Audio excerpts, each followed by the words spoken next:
40 মিনিটের মতো আমাকে পুলিশ কাস্টডিতে আটকে রাখা হয়েছিল।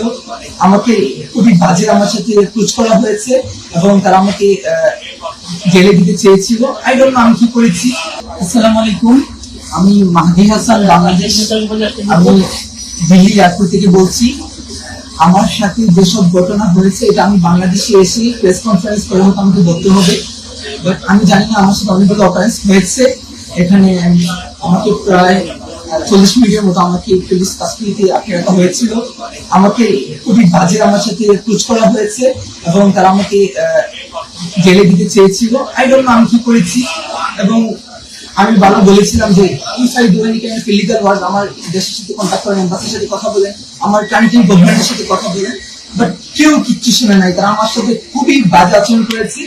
আমার 12:40 ফ্লাইট, আমি জানি ধরতে পারবো কিনা। এখন সাডেনলি আমাকে এখন রিলিজ করা হয়েছে এবং ইমার্জেন্সিতে আমাকে ইমিগ্রেশন দেওয়া হয়েছে।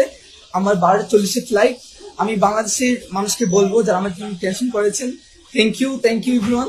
এবং আমি এখন সেই পাচ্ছি এবং তাদের সাথে কথা বলেছি এবং এখন তারা আমাকে অ্যাপ্রোচ করতেছেন যে তারা নাকি ভুল মানুষকে ধরেছেন, বাট তারা আমাকে এত বাজে অ্যাপ্রোচ করেছে। Even one of the police, they were abusing me physically, touching me.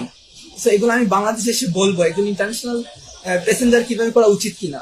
So thank you, I am safe now. এবং তারা আমাকে যে অ্যাপ্রোচ করেছিল যে আমি এসআই সন্তুষ্টি কিউ করেছি, এজন্য আমার মোবাইলকে even as I international passenger তারা কি আমার প্রাইভেসি চেক করতে পারে, তারা ফোর্স করে তারা আমার ফোনটা আনলক করেছিল।